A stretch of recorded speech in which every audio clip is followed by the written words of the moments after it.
Segundo, ¿cuántos quieren que Dios les hable en esta noche? Porque una cosa es recibir la palabra y otra cosa es tener la expectativa de que Él me hable, hermano. Amén. ¿Cuántos tienen esa expectativa de que Dios les hable? Eso es muy diferente.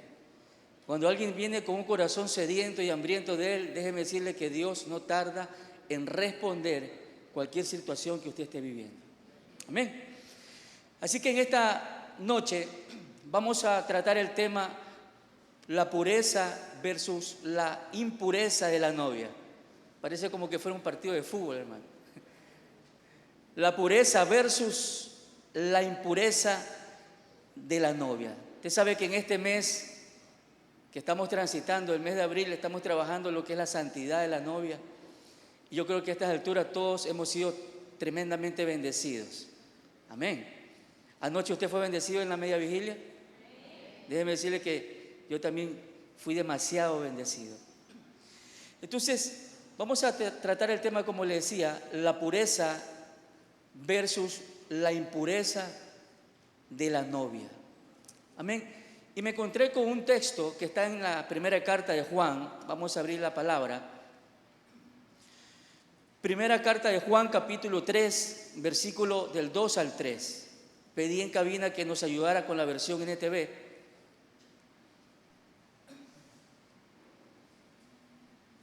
Primera de Juan, capítulo 3, versículo del 2 al 3.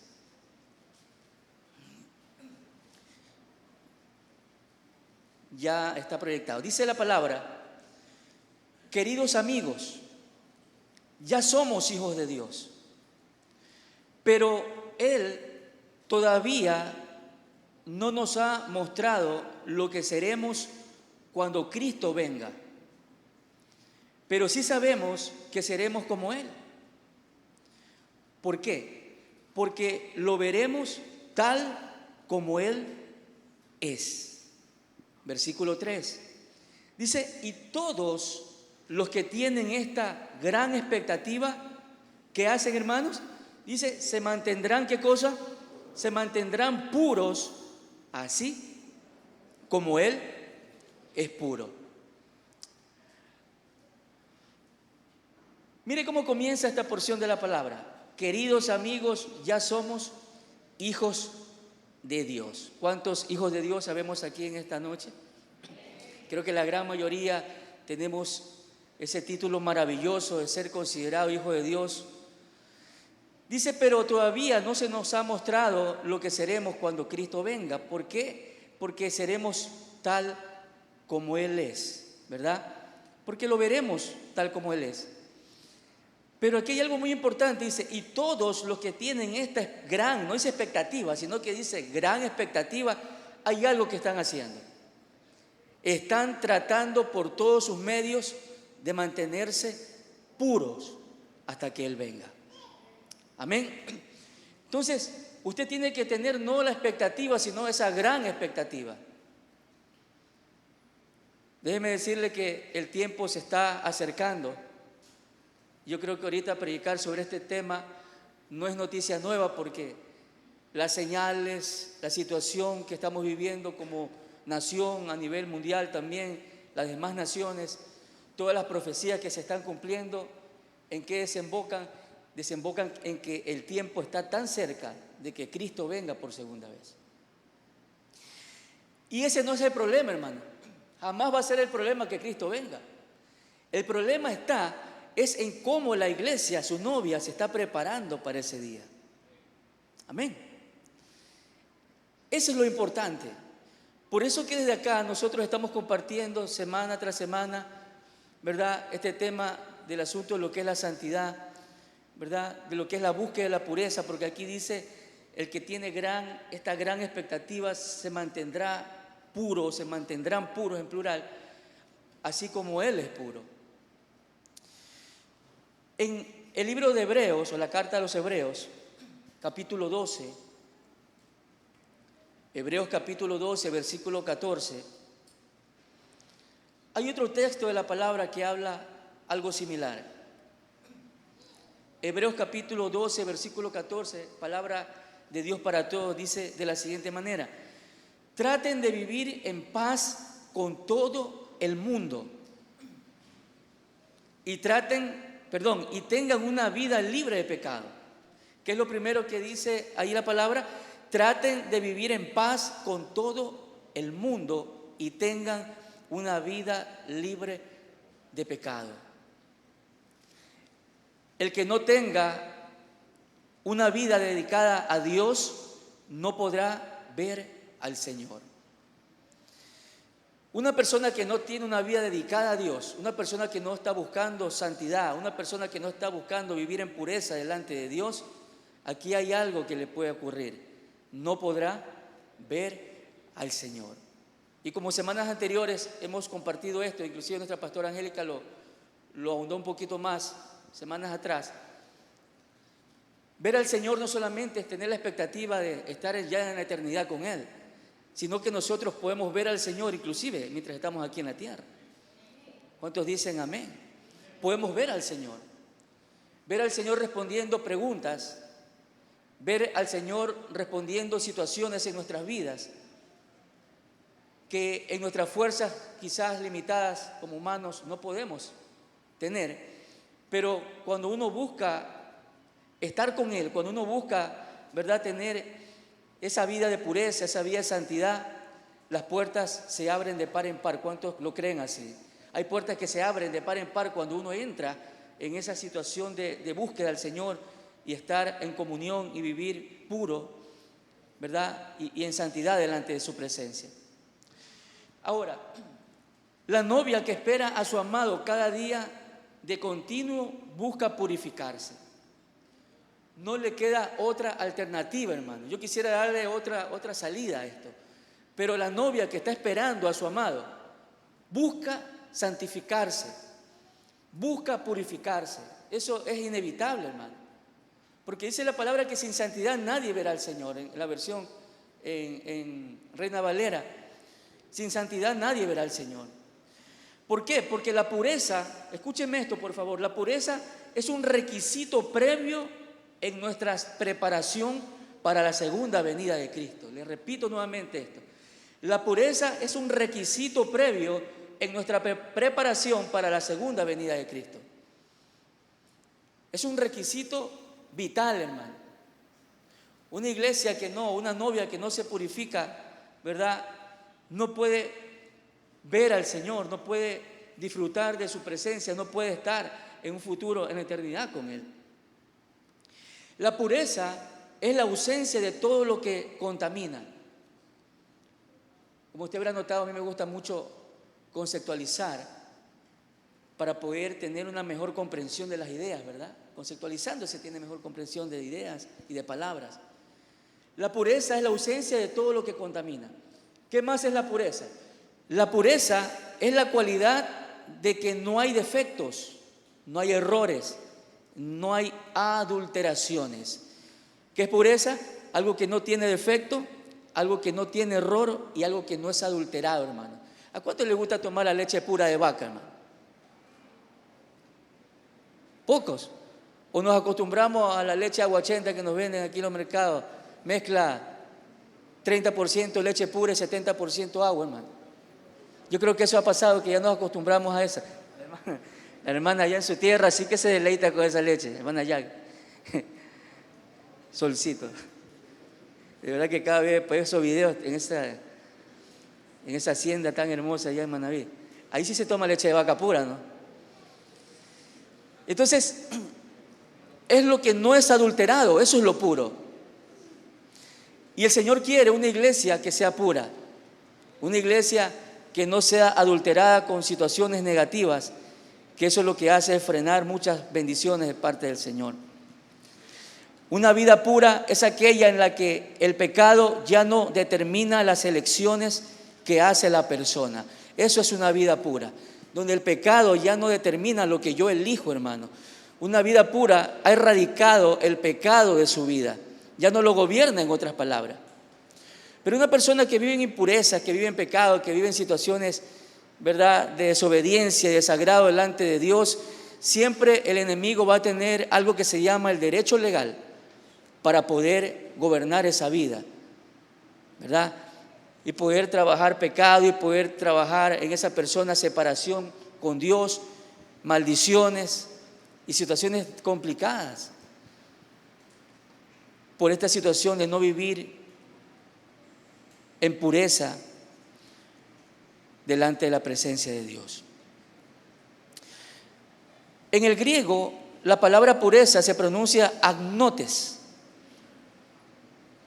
Así que agnotes con H. A-G-N-O-T-E-S, agnotes.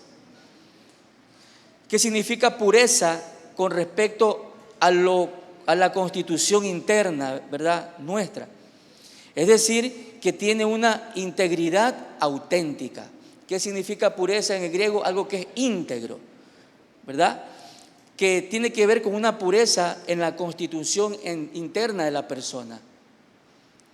No en lo que se proyecta afuera, sino en algo que estamos viviendo dentro de cada uno de nosotros. En esa connotación está el griego agnotes. Pero en el hebreo se pronuncia sakú o sajú, como pronuncian los judíos, ¿no? Sajú, que significa pureza, significa algo que tiene inocencia. Pero si usted va al diccionario común y corriente de la Real Academia Española, la palabra puro implica inocencia, algo perfectamente limpio, algo que es impecable, algo que no tiene contaminación. Eso significa ser puro. ¿Sabe por qué traje estos conceptos, hermano? Porque a veces cuando se habla de pureza, nosotros no tenemos ni la menor idea de cómo Dios mira lo que es la pureza dentro del grupo de lo que son sus hijos. No tenemos la menor idea. Significa algo sin contaminación, algo que no es adulterado. Significa que tenemos que tener pureza dentro de nuestra constitución interna como personas, ¿verdad? Y eso es vital. Como decía anteriormente, eso es un requisito previo para nosotros en nuestra preparación para esperar la segunda venida de Cristo. Ahora, ya vimos lo que es pureza, pero aquí hay un versus, ¿no? Pureza versus la impureza. Y viene la pregunta automáticamente, y salta la pregunta, ¿qué es impureza? La impureza es la condición de estar contaminado en cierto sentido. Cuando se habla de impureza, automáticamente tiene que ver con contaminación de algo que estuvo puro en su inicio. La palabra impureza también se puede referir más bien a la contaminación en sí. Una sustancia no deseada que hace que algo sea impuro, algo que se contamina, ¿verdad?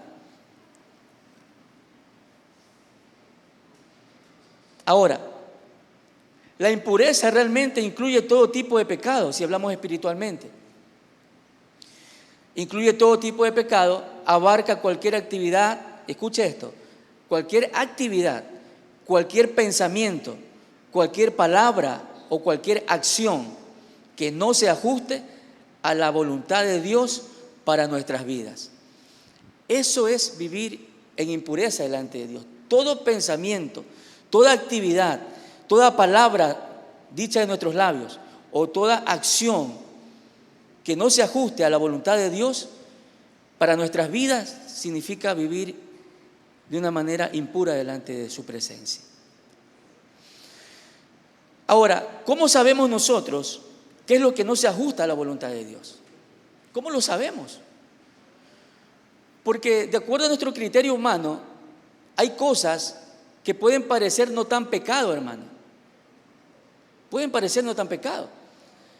Pero cuando uno va a la palabra y uno discierne a través del Espíritu de Dios que está morando dentro de nosotros, que eso es lo que Dios le llama pecado, y lo estamos viviendo, lo estamos cometiendo, lo estamos pensando, en ese momento algo tiene que despertar en nosotros. Se tiene que activar una alarma, hermano. ¿Cuántos dicen amén a eso? Se tiene que activar una alarma que diga, hey, estás haciendo algo que no está dentro del propósito y la voluntad de Dios.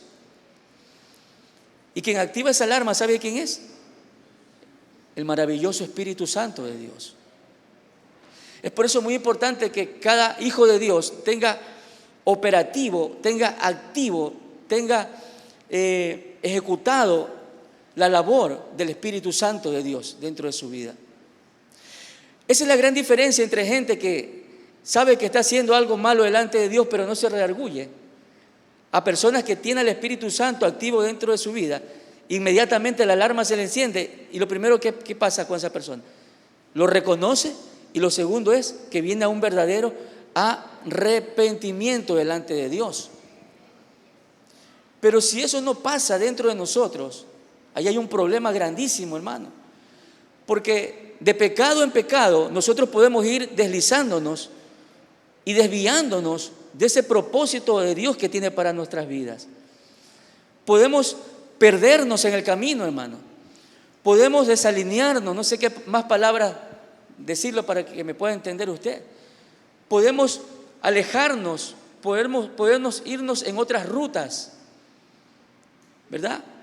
Solo porque nosotros no tenemos esta guía que se llama la palabra de Dios y no tenemos al Espíritu Santo operativo dentro de cada una de nuestras vidas. ¿Cuántos dicen amén a eso? Amén. Ahora, todos los días hagámonos estas sencillas preguntas. Esto que escucho, esto que miro, esto que pienso, esto que digo y esto que hago, ¿le agradará a Dios? Si usted quiere mantener su vida pura delante de la presencia de Dios, antes de hacer algo, usted hágase estas preguntas, que lo que yo escucho, lo que yo miro, lo que yo pienso, lo que yo digo y lo que yo hago, ¿le agradará a Dios? Y si se activa la alarma dentro de su vida y escucha un rotundo no, ¿qué va a hacer usted, hermano? ¿Va a hacer eso?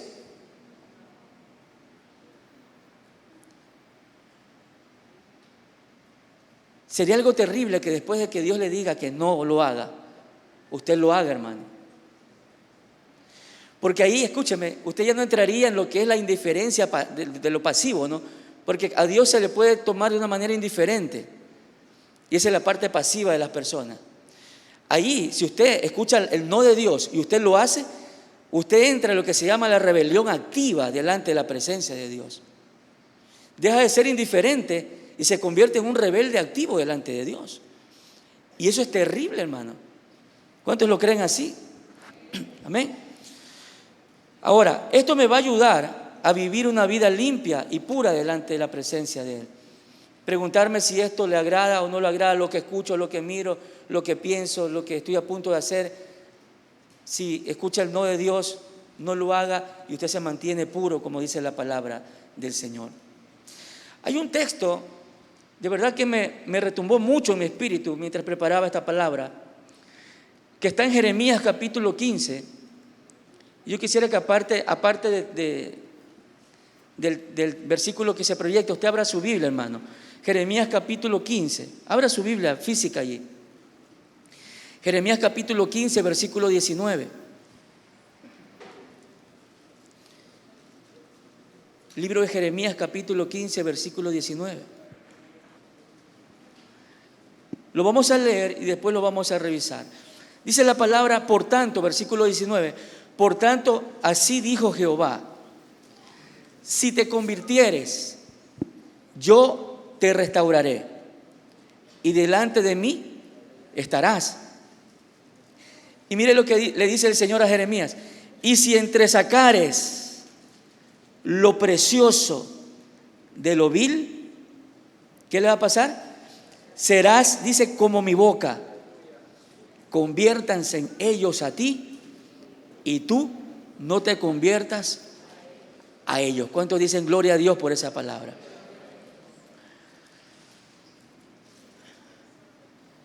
A mí me impresionó mucho, ¿sabe qué parte? Cuando el Señor le dice a Jeremías, si te convirtieres. Yo no sé si usted ha leído el libro del profeta Jeremías completo. Capítulo 1 comienza con cuando Dios llama a Jeremías y le dice que mientras estaba siendo gestado en el vientre de su madre, ya él lo conocía. Y antes de que él naciese, ya lo había santificado, hermano. ¿Para qué lo santificó? Para colocarlo como profeta a las naciones. Déjeme decirle que a Jeremías no lo colocó como profeta ningún hombre, hermano. El mismo Dios lo colocó como profeta ahí en el pueblo de Israel. O sea que tenía un llamado directo ¿de quién? De parte de Dios. Ahora, Dios lo llamó desde antes del vientre de su madre, ¿verdad? Y mire que Jeremías vivió tiempos muy difíciles. Si usted habrá leído el libro de Jeremías, el pueblo se había volcado a la idolatría, al desenfreno, al pecado, pecando grandemente contra Dios al haber dejado su palabra, sus preceptos, sus mandamientos y todo lo que Dios le había ordenado al pueblo. Se habían alejado de Él. Estaban viviendo como bien les parecía a ellos. Y el Señor levanta como una voz profética a este hombre llamado Jeremías. Ahora, dice que el profeta intercedió por este pueblo, pero escuche esto, Dios le hizo ver que no aceptaría intercesión alguna y que lo que dispuso para ese pueblo lo iba a cumplir, porque lo que le vendría era un juicio, específicamente a Judá. Pero Jeremías, ¿verdad?, siempre iba delante de la presencia de Dios. Por eso que algunos lo conocen como el profeta llorón. ¿Se ha escuchado que cuál es el profeta llorón? Jeremías. ¿Por qué le llamaban o le llaman el profeta llorón? Porque siempre se presentaba delante del Señor para interceder por el pueblo, siempre se quebrantaba con lágrimas, con gemidos indecibles, orando. Pero ese pueblo no quería cambiar, hermano.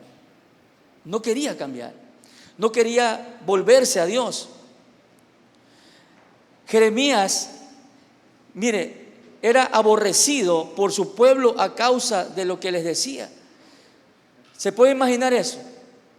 Que a causa de las advertencias que Dios le mandaba al pueblo por medio de la boca de Jeremías, en lugar de amarlo, en lugar de decirle gracias porque estás hablando de parte de Dios, el pueblo se le fue en contra de él.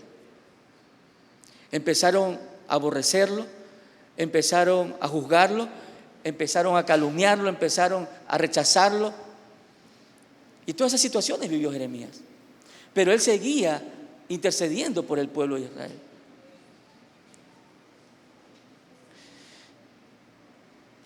Quienes habían dejado de lado a Dios no querían escuchar al profeta. Y mire que él se presenta, ¿verdad? Si usted lee el versículo 15, vamos al contexto para entender el versículo 19. Por eso le dije que abra su Biblia allí. Mire cómo se presenta Jeremías delante de Dios.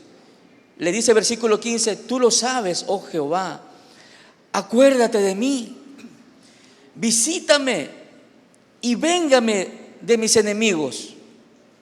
No me reproches en la prolongación de tu enojo. Sabes que por amor de ti, que sufría afrenta.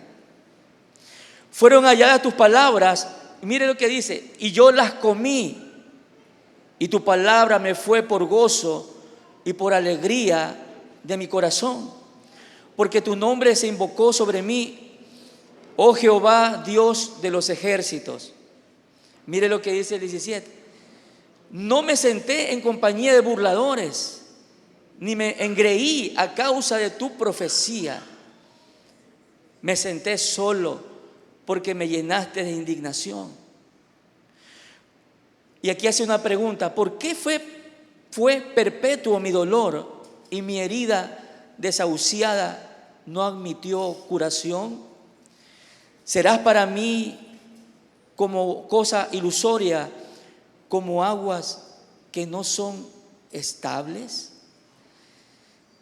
Mire cómo se presenta este hombre delante de Dios. Y empieza a decir lo que él hacía, ¿no? Le pedía que se acordara de él, que lo visitara. Inclusive pidió venganza sobre sus enemigos, ¿verdad? Pero él dice que se comió las palabras que el Señor le había dado y le fue por gozo y alegría en su corazón. No se sentó en compañía de burladores, ¿verdad?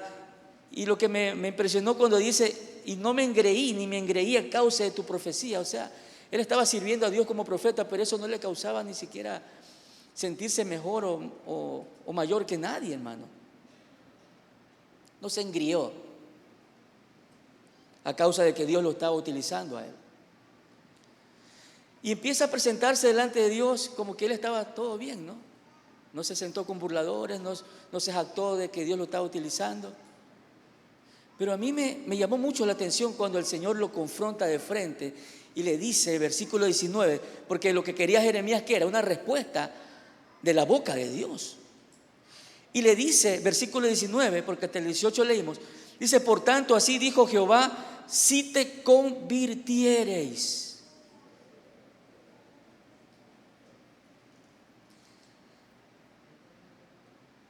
En los versículos anteriores que leímos, usted se hizo la idea de quién era Jeremías. Alguien que temía a Dios, alguien que estaba buscando el rostro de Dios, que con agrado se comía la palabra, que no era jactancioso. Pero la pregunta es, ¿por qué le dijo el Señor, si te convirtiereis? ¿Sabe por qué? Porque el único que realmente conoce lo que hay dentro de cada uno de nuestros corazones, ¿sabe quién es? Es Dios. ¿Cuántos dicen amén a eso? Nosotros quizás podamos creer de que estamos bien delante de la presencia de Dios, hermano, porque hacemos cosas para Él. Así lo puedo interpretar allí, porque vivimos, entre comillas, agradándole en ciertas maneras a Él, porque estamos siendo utilizados por Él, porque estamos sirviéndole a Él, porque eso es lo que dice. Porque estamos buscando no contaminarnos, como decía Jeremías ahí, no se sentaba con burladores ni con gente que estaba en pecado, eso es lo que trataba de decir. Pero el Señor le dice, si te convirtieres, y yo le agregaría algo más allí, si te convirtieres de todo tu corazón. ¿Qué era lo que había en el corazón de Jeremías? Para que el Señor le diga, si te convirtieres. Y aquí salta una interrogante, hermano. ¿Por qué? Porque una cosa es aceptar a Jesús en nuestros corazones y otra cosa es convertirnos al Señor, hermano. ¿Cuántos dicen amén a eso? Porque la conversión, escúcheme, es un proceso y no un acontecimiento. Le repito eso, la conversión es un proceso y no es un acontecimiento. Y viene como resultado de nuestra entrega por seguir al Señor. Dicho proceso tiene que ver con la fe en Jesucristo, arrepentirnos del pecado, con un compromiso verdadero de perseverar hasta el fin en la fe. Amén. ¿Sí se da cuenta que es un proceso? Por eso que el Señor no le dice a Jeremías, si me aceptases en tu corazón, si me recibieras como tu Dios. No le dijo eso. Le dijo, si te convirtiereis. De verdad. Cuando nos convertimos de corazón, Dios, ¿qué va a hacer? Ahí está. Nos va a restaurar y Él va a estar siempre delante de nosotros. Porque en el versículo 19 dice, si te convirtieres, dice, yo te restauraré y delante de mí estarás. ¿Cuántos quieren estar siempre delante de la presencia de Dios? ¿Cuántos quieren que Dios siga restaurando cosas en sus vidas? ¿Cuántos quieren que Dios siga sanando heridas que están allí en su corazón? ¿Cuántos quieren que Dios restaure esa unión familiar que está resquebrajada, hermano? ¿Cuántos quieren todo eso? Ahí está el camino, si te convirtiereis de todo corazón. Si te convirtiereis. Eso nos lleva, hermanos queridos, a un análisis muy profundo de lo que hay dentro de nosotros. Nos lleva no solamente a examinar cosas superficiales, nos lleva a examinar cosas que tenemos dentro. Y déjeme decirle algo, que a veces ni siquiera nosotros nos hemos dado cuenta que son desagradables delante de la presencia de Dios. ¿Cuántos dicen amén? No nos hemos dado cuenta. No nos hemos dado cuenta, hermano. Porque yo sé que aquí hay personas que si se dan cuenta, inmediatamente reaccionarían y se volcarían en un arrepentimiento. Pero a veces no nos damos cuenta, hermano. Y es allí donde viene la importancia de clamar como lo hizo David, ¿no? Señor, líbrame de los pecados que me son ocultos. Examina, oh Dios, hasta lo más profundo de mi ser. No sé cuántos en este tiempo, y me incluyo, vamos a hacer este tipo de oración. Señor, escudriña lo que hay dentro de mí. Házmelo notar, porque eso se trata en este tiempo. De no solamente escuchar la palabra, sino que nosotros podamos entrar en esa intimidad con el Señor, donde Él nos empiece a hablar claramente, así como se lo dijo a Jeremías: si te convirtiereis.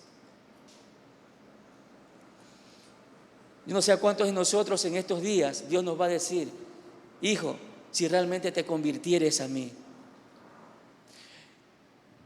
Y le voy diciendo, no le diga al Señor: no, yo acepté a Cristo en mi corazón. No, no le vaya a responder así, porque esa respuesta no es válida delante de Él.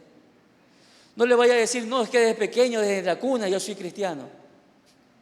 Porque aquí hay muchachos que nacieron en cuna cristiana. No le vaya a decir eso a Dios, porque ya está entendiendo en esta noche lo que significa ser convertido realmente a ese Dios vivo y verdadero. ¿Amén o no amén? Yo te restauraré y delante de mí estarás. ¿Sabe lo que es ese privilegio?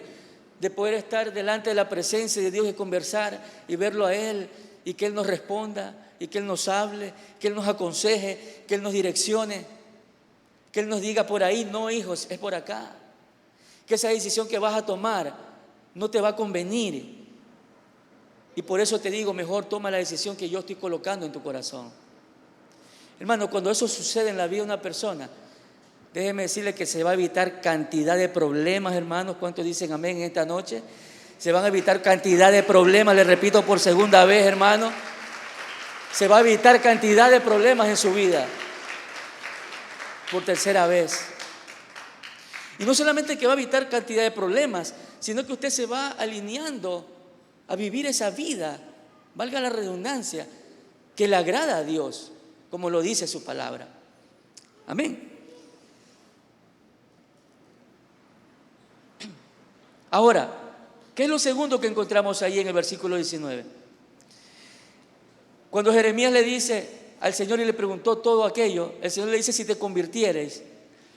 Pero lo segundo que le dice es: si entresacares lo precioso de lo vil. Ay, hermano, esa palabra. Yo no sé si usted puede escuchar al Señor diciéndole en esta noche: hijo, hija, y yo también lo escucho, si entresacases lo precioso de lo que es vil. ¿Qué es entresacar? Entresacar significa echar fuera, desechar, dejar, despedir, expulsar.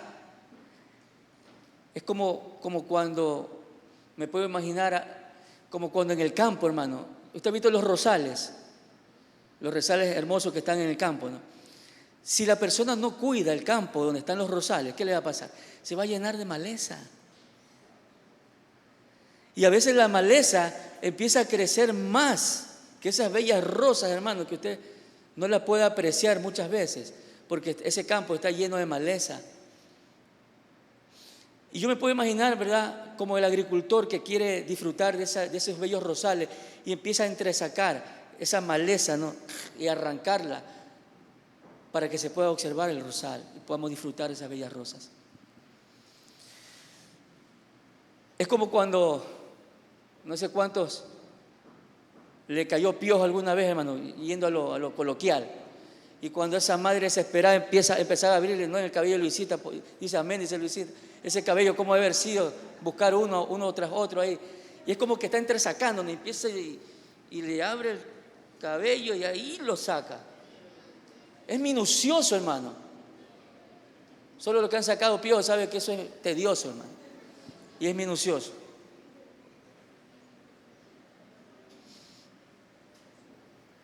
Es como que está escarbando, hermano. Está ahí sacando y mirando dónde está y ahí.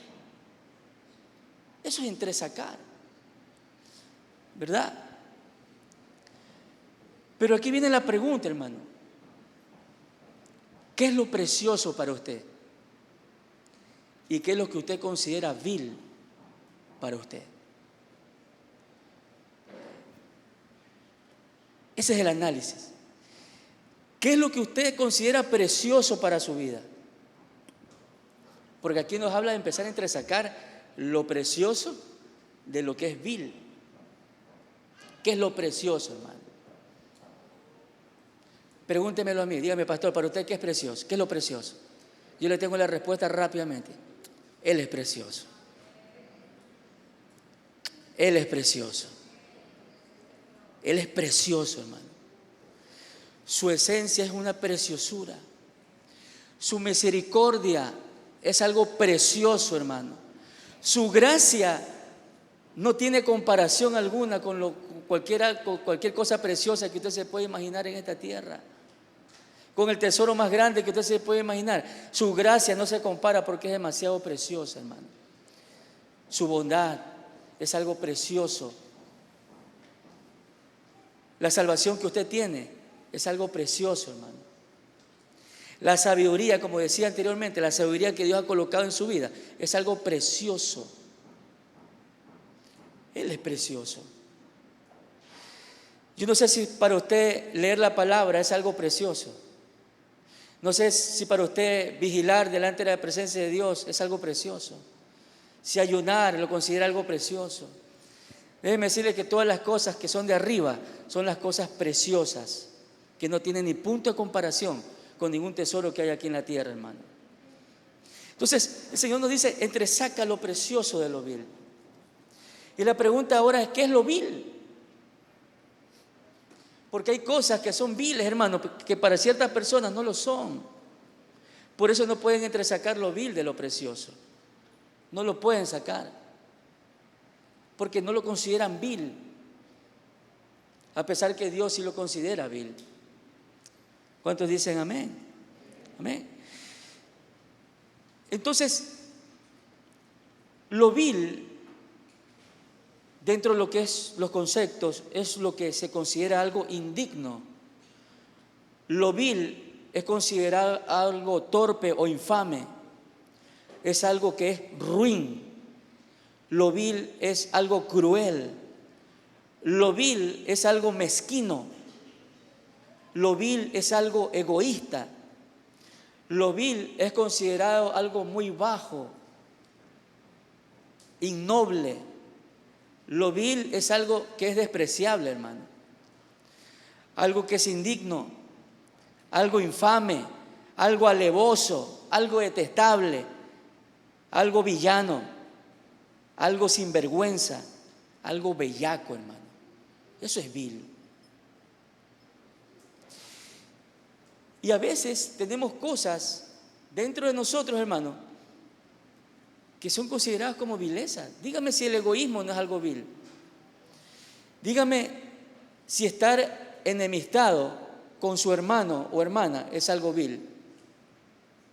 Mire que la palabra lo llama, me acordaba del pastor Pinto con el video que nos mandó ahora último, los sicarios espirituales. Asesino de tu hermano es algo vil, hermano. El estar distanciado de tu hermano es una vileza, por si usted no lo sabía, hermano, lo dice la palabra. Primera carta de Juan. La rebeldía es algo vil delante de Dios. El orgullo es algo vil delante de Dios. El menospreciar a las personas es algo vil, algo bajo, algo innoble, algo despreciable, hermano. Sino que a veces, como estamos sirviendo a Dios, como estamos congregándonos, nos arrodillamos, pensamos de que eso ya no está dentro de nosotros, hermano. Pero si empezamos a entresacar, si empezamos a escarbar, yo no sé, la tarea en esta noche de parte del Señor, ¿sabe lo que es? Que al salir de este lugar, empecemos a entresacar, empecemos a escarbar. ¿Qué es lo que hay de vileza en cada uno de nuestros corazones? Porque déjeme decirle que de eso se trata vivir en santidad. Déjeme decirle que de eso se trata vivir una vida de pureza, delante de la presencia de Dios, hermano. No hay otro método. No lo hay. Alguien dijo, quisiera que se inventara así como son los car wash, ¿verdad? Que uno se metiera ahí y que le caiga la manguera a presión, ¿verdad? Y el jabón y todo, y la lejía, qué sé yo, y empiece, y que en 5 minutos uno salga y diga, ya estoy limpio delante de la presencia de Dios. Ya estoy puro delante de la presencia de Dios. Eso se llama un proceso, hermano. La purificación es un proceso. Dígale a la persona que tiene a su lado, la purificación es un proceso. Vamos, dígaselo. La purificación es un proceso. El aceptar a Cristo lleva 1 minuto, hermano. 1 minuto, quizás 1 minuto y medio. Y si oró con mucha pasión, 2 minutos para aceptar a Jesús. Pero la purificación, la santificación, es un proceso, le tengo noticias, de toda su vida. De toda su vida, eso no va a parar. Porque lamentablemente en este mundo caído siempre vamos a tener la tendencia a contaminarnos. ¿Cuántos dicen amén a eso? Vamos a tener la tendencia a contaminar nuestra vida. Con lo que vemos, con lo que escuchamos. Nos vamos a contaminar, hermano. Pero el Señor nos trae la salida. Si te convirtieres, yo te restauraré y delante de mí estarás. Y si entresacares lo precioso de lo vil, ¿sabe lo que le dijo a Jeremías? Serás como mi boca. ¿Cuántos quieren ser la boca de Dios? ¿Cuántos quieren proclamar buenas noticias de parte de Dios? ¿Cuántos quieren profetizar cosas de Dios? ¿Cuántos quieren hablar de parte de Dios? ¿Cuántos quieren bendecir de parte de Dios? Allí está. Si entresacas lo precioso de lo vil, tú vas a ser mi boca, dice el Señor. Tú vas a ser mi voz profética para tu casa, dice el Señor. Pero tienes que entresacar lo precioso de lo vil. Te tiene que escarbar, hermano. Serás como mi boca. Y le termina diciendo, conviértanse ellos a ti y tú no te conviertas a ellos. ¿Cuánta gente que se llamó en un momento hijo de Dios, siervo de Dios, se dejó arrastrar, hermano, por situaciones de pecado? Se dejó arrastrar por un sistema llamado el mundo. Se dejó arrastrar por tentaciones baratas, hermano, que el diablo colocó frente a sus narices. Se dejó arrastrar. Y se convirtieron al pecado. En lugar de hacer de que ellos, lo que están viviendo mal delante de Dios, se conviertan, es a nosotros, hermano, los que estamos con el Señor. Eso es lo que le dijo el Señor a Jeremías.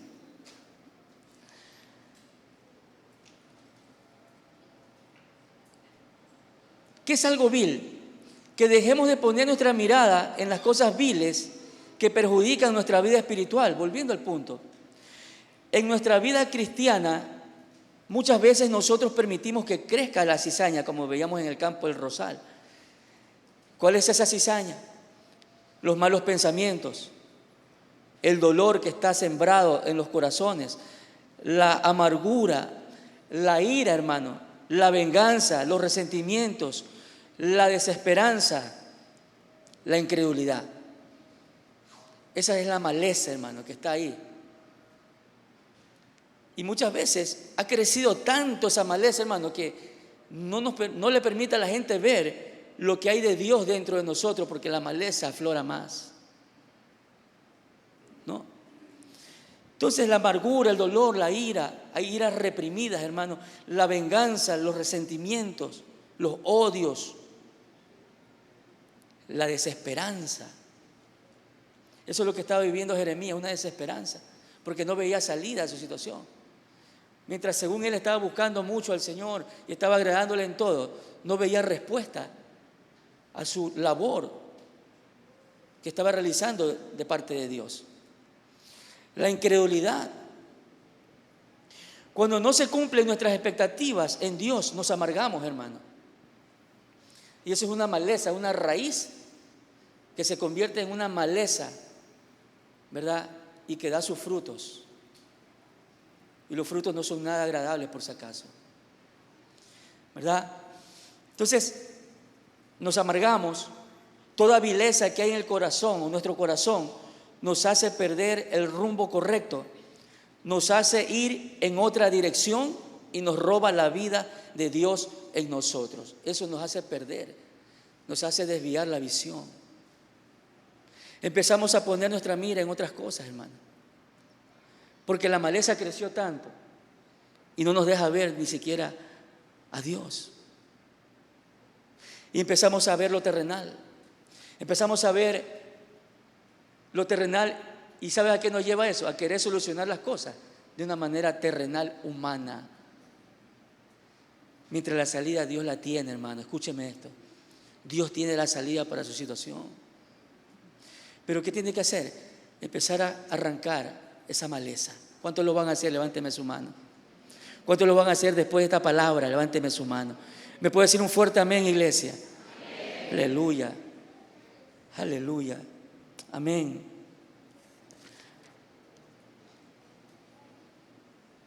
Cuando nos mantenemos firmes, escuche esto, cuando nos mantenemos firmes, inclaudicables en nuestra fe, en Él, la bendición de Dios se derramará sobre nuestras vidas, hermano. Se va a derramar sobre nuestras vidas. Su fortaleza, su cobertura y su protección estarán con nosotros siempre, hermano. Le repito eso. Su fortaleza, su cobertura, su protección estarán con nosotros siempre. Porque Dios nos dará la victoria sobre nuestros enemigos. ¿Dónde está esa promesa? Ahí mismo, versículo 21 de Jeremías capítulo 15, 20 y 21. Después de que el Señor le dice a Jeremías lo que tiene que hacer, mire lo que dice el versículo 20 y 21. Dice el 20, y te pondré en este pueblo por muro fortificado de bronce. Y escucha esto, y pelearán contra ti, pero no te vencerán. ¿Cuántos dicen amén a eso? ¿Por qué? Porque yo estoy contigo para guardarte y para defenderte, dice Jehová. ¿Cuántos agarran esa palabra en esta noche? ¿Cuántos no la dejan escapar esta palabra en esta noche, hermano? Pelearán contra ti, pero no te vencerán, porque yo estoy contigo para guardarte y para defenderte, dice Jehová. Y dice versículo 21, y te libraré de la mano de los malos y te redimiré de la mano de los fuertes. ¿Cuántos quieren esa bendición grande, hermano? Usted ya sabe lo que tiene que hacer para recibir esa bendición de parte de Dios. Como siempre enseñamos y compartimos, hermano, toda bendición tiene una cláusula. A veces solamente agarramos la parte que nos conviene de la palabra, la bendición la agarramos, pero no agarramos la parte del contexto de lo que Dios está pidiendo que nosotros hagamos, hermano.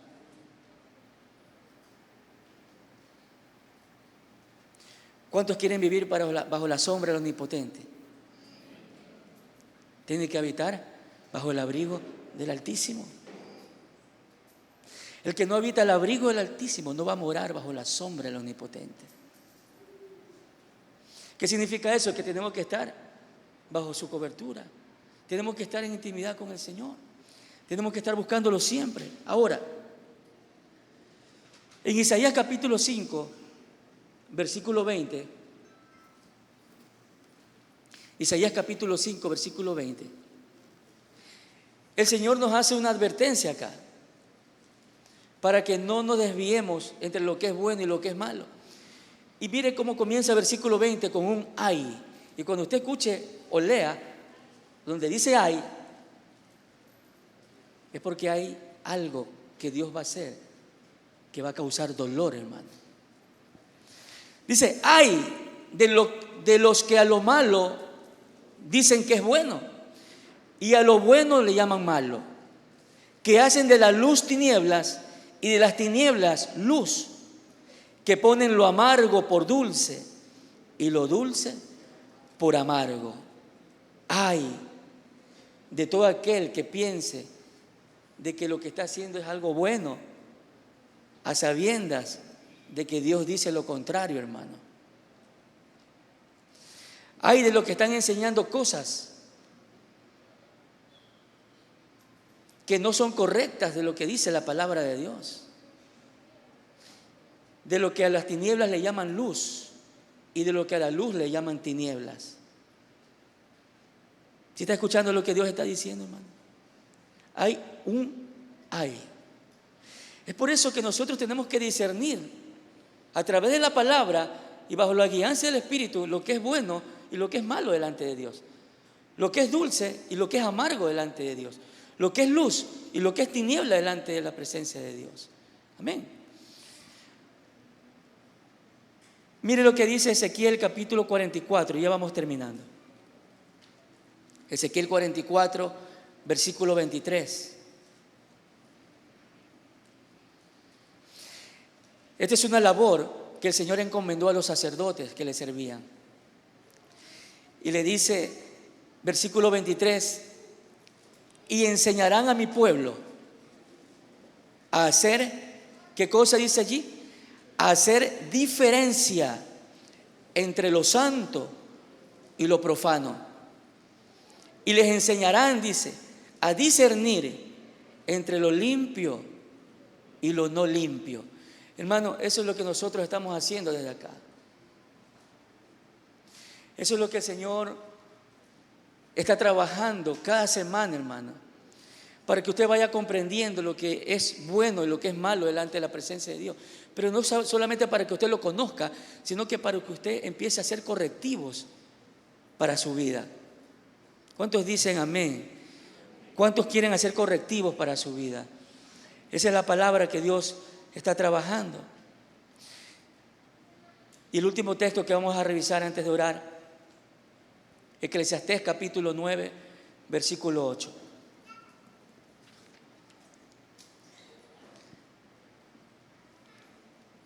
El libro de Eclesiastés capítulo 9, versículo 8.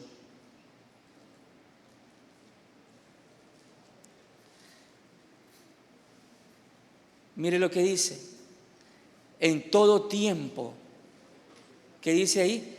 Sean blancos tus vestidos y nunca falte ungüento sobre tu cabeza. ¿Sabe quién escribió esto? Uno de los reyes más sabios que habitó en la faz de la tierra, Salomón. Ese hombre que lo tuvo todo, hermano. Ese hombre que conquistó todo, ese hombre que tuvo la riqueza que quiso, ese hombre que solo abría su boca y tenía lo que quería, ese hombre que tenía todo, llegó a una conclusión. Y enseñarán, en todo tiempo, sean blancos tus vestidos y nunca te falte ungüento sobre tu cabeza. En otra versión dice que tus vestidos sean siempre blancos y que tu cabeza no carezca de aceite. Y cuando usted escucha aceite, es lo que simboliza al Espíritu Santo de Dios, siempre aquí ungiéndonos y ayudándonos en todo momento. Dos cosas nos pide para concluir, hermano, el Señor. Número uno, que nuestros vestidos sean siempre ¿de qué color? Blanco, no hay otro color, no hay otro tono. Y lo segundo, que el Espíritu Santo de Dios siempre esté ayudándonos, que nos siga ungiéndose, que nos siga ministrando para poder seguir en este camino, que es un proceso de santificación, hermano. Y eso es lo que el Señor quiere que nosotros experimentemos en este último tiempo. ¿Cuántos quieren eso de parte de Dios? Si alguien lo quiere, póngase de pie. Y si quiere aplaudirle al Rey, apláudale. Vamos, dele la gloria a Él. Colóquese sobre sus pies. Colóquese sobre sus pies. Esa es la palabra. Yo le pregunté si usted quería escuchar a Dios. Esa es la palabra que Dios tiene para este tiempo. Cierre sus ojos allí.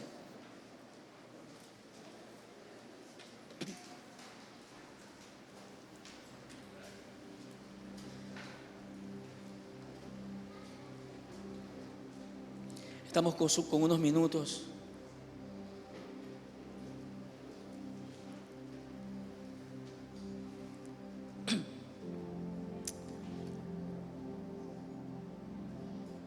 Si entre sacares lo precioso de lo vil,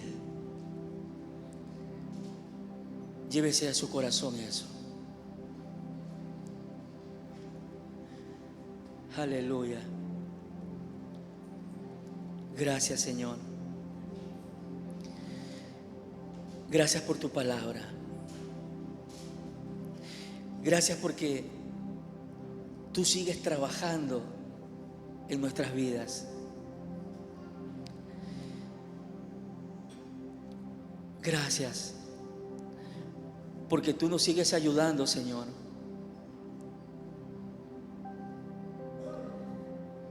Gracias porque tú nos has colocado en este proceso de purificación.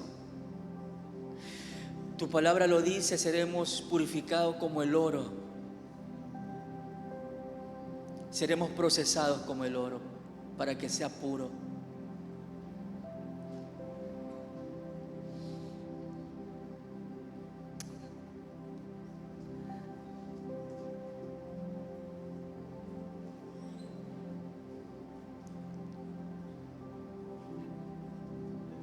Señor, y el oro tiene 3 etapas de purificación. La primera etapa se llama la etapa de la pulverización. Cuando todo se pulveriza y está mezclado minerales, está mezclado la escoria, metales, y se hace un todo, Señor. Así comienza la purificación del oro, con las mezclas, con la escoria.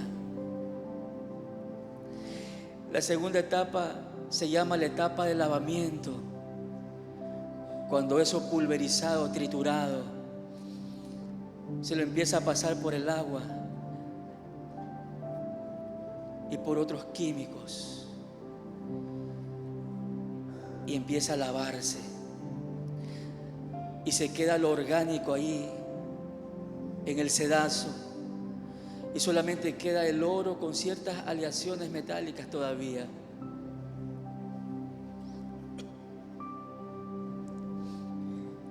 Pero la tercera etapa se llama el horno de fuego.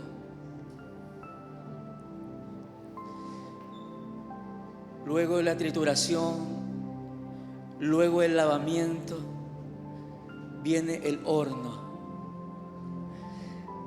Y el horno se enciende a 1946 grados Fahrenheit. Y empieza a arder. Y es allí donde el oro empieza a derretirse. Y todas esas aleaciones empiezan a desprenderse. Empiezan a desaparecer. Y el que lo está refinando empieza a observar que empieza a quedar lo puro, hermano. Empieza a quedar lo puro.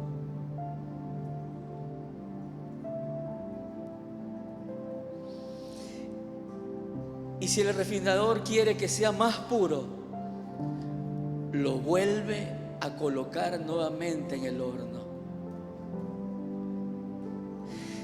Iglesia, eso es exactamente la forma como Dios trabaja la purificación. Cuando tú sientas que estás siendo triturado por las circunstancias, eso se llama purificación y refinación. Cuando tú veas la palabra lavándote, confrontándote, impactando tu vida, eso se llama lavamiento y también es purificación. Pero si tú sientes que está tu vida colocada en un horno de fuego, donde sientes que te quemas, donde sientes que no hay salida, Eso se llama refinación. Y esa es la respuesta que Dios tiene para tu vida, hermano y hermana. Si estás viviendo eso, se llama que Dios está refinando tu vida. Porque lo que Él quiere es lo puro. Lo que Él anhela es lo puro, lo sin contaminación, lo sin adulteración.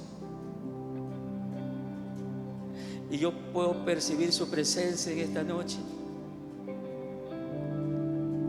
hablándote a ti.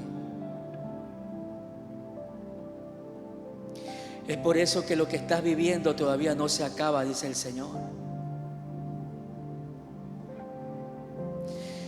Es por eso que a pesar de que tú has querido buscar otra salida en tus fuerzas, yo te he vuelto a colocar en el mismo horno, dice el Señor. Aleluya. Soy yo. No son las circunstancias, no son las personas, no es el diablo, dice el Señor. Soy yo.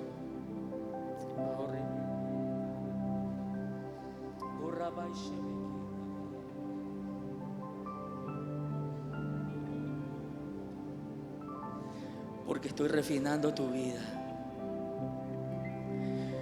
Porque ese es el prerequisito, dice Dios, para que como novia podamos ver